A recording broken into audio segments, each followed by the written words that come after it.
Olá a todos, irmãos e amigos, espero que todos estejam bem, que tenham aproveitado aí o último, na verdade os dois últimos vídeos, né, que nós postamos. Esses dois últimos vídeos, eles fazem parte da primeira parte, né, do artigo que nós publicamos em 2022. E hoje nós vamos dar sequência à segunda parte, também subdividida em dois vídeos, com base no texto Prince Hall, Maçonaria e Genealogia. Então, como nos vídeos anteriores, eu farei a leitura daquilo que foi publicado, né, daquilo que foi postado em nossas mídias, e farei algumas observações, ok? Então, parte 2, Prince Hall, Maçonaria e Genealogia. Jonah Brooks afirma observar os sermões e obrigações redigidos por Maynard e Hall, especialmente em Hall, um gradual desenvolvimento de uma visão simbólica que fazia referência nas tradições alquímicas, cabalistas, rosacruzes dos místicos da Era das Luzes.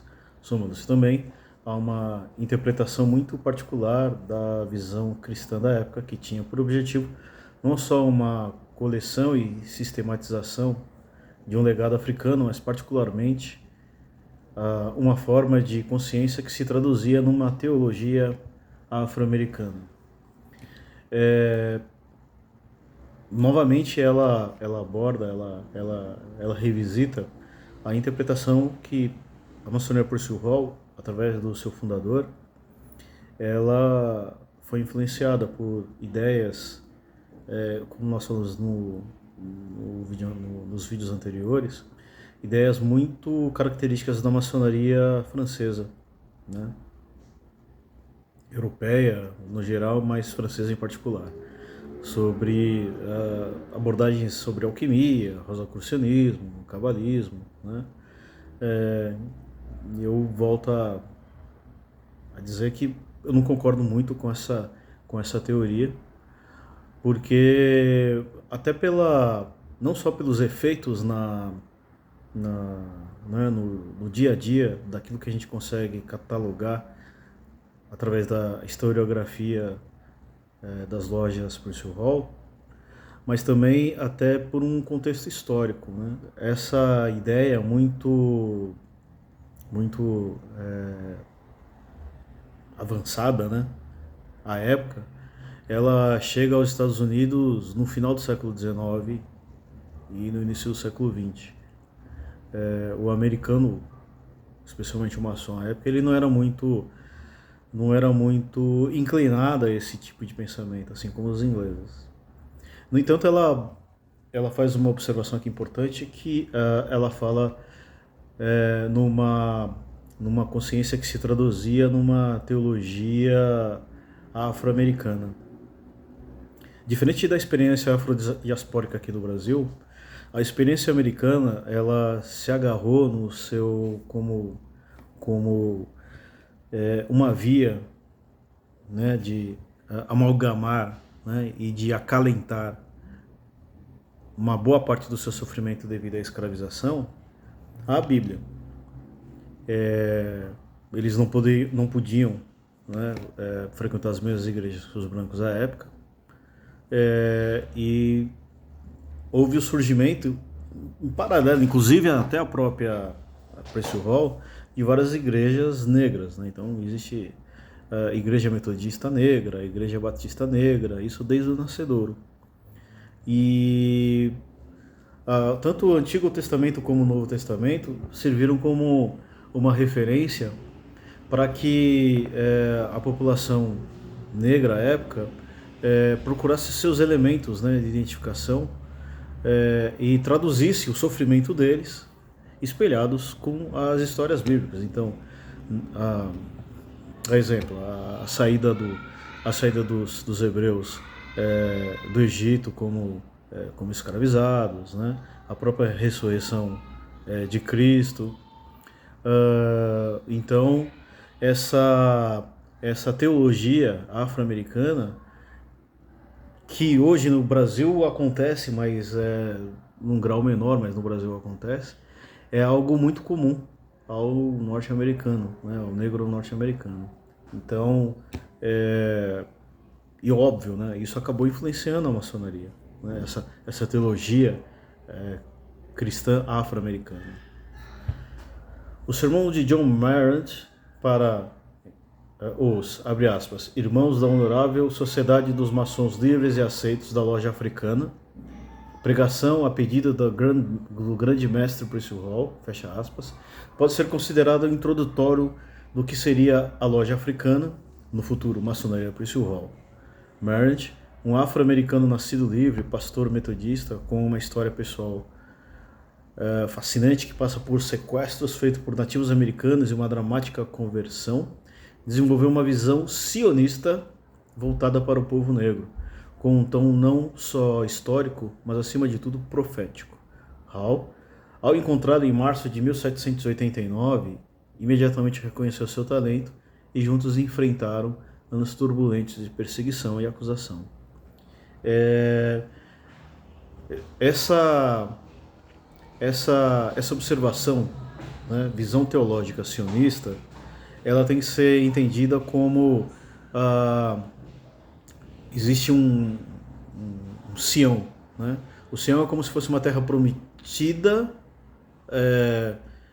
futura, é um protótipo de um lugar, né, onde que só iria existir a justiça e existiria só a bondade e que o sofrimento não existiria mais.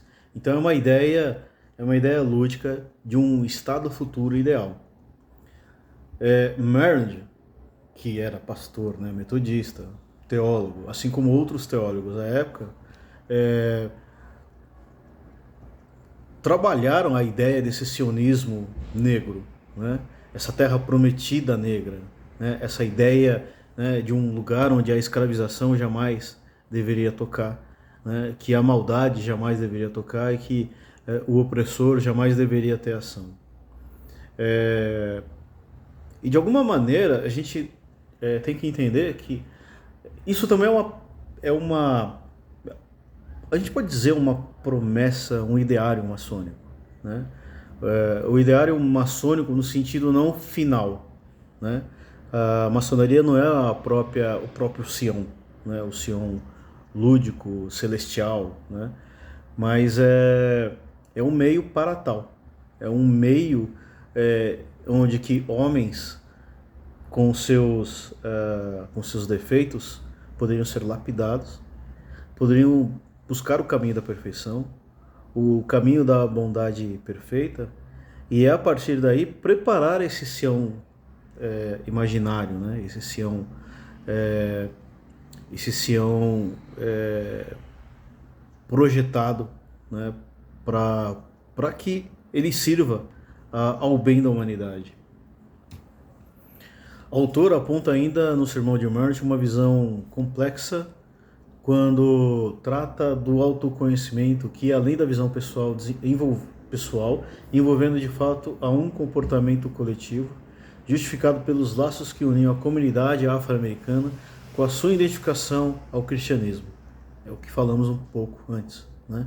O cristianismo e o desenvolvimento de uma teologia cristã afro-americana virou um meio de identificação dessa comunidade, né?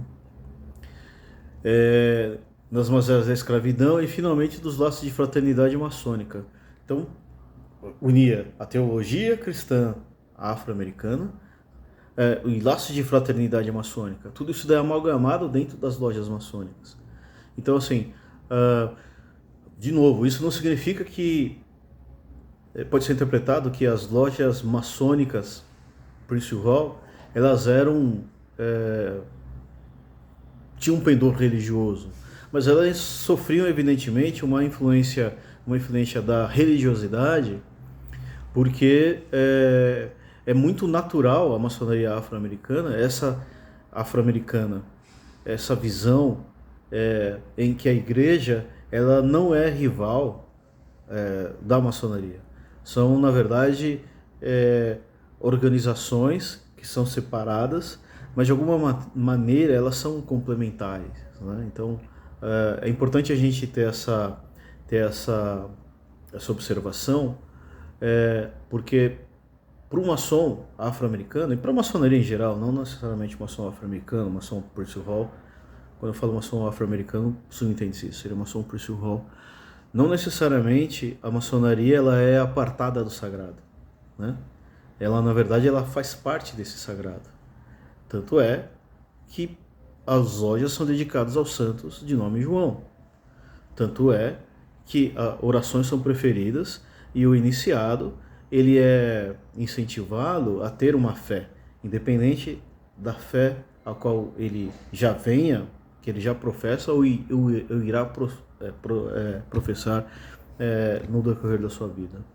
Então, a maçonaria, como eu disse, a maçonaria, para a maçonaria Percy Hall, ela também faz parte do sagrado, e em razão disso, ela compartilha, né, dos mesmos princípios da igreja, particularmente da igreja protestante, ok?